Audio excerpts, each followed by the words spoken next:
ఏంటి సాయిబాబా స్వామి పాదాల నుంచి నీరు వస్తున్నాయా?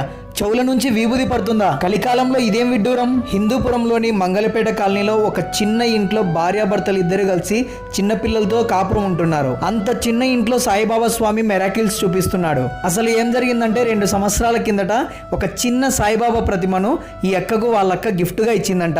ఆ సాయిబాబాని ఎంతో నిష్టగా ఆరాధిస్తూ వచ్చింది ఈ అక్క. గత 2 నెలల నుంచి ఆ ప్రతిమ యొక్క కాలి బొటనవేలు నుంచి నీరు వస్తున్నాయి, చెవిలో నుంచి విభూది కూడా పడుతుందంట.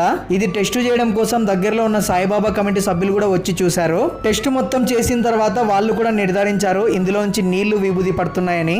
మేము అక్కడ చాలా మందిని అడిగాము, వారు కూడా నిజంగానే నీళ్ళు వస్తున్నాయని చెప్పారు.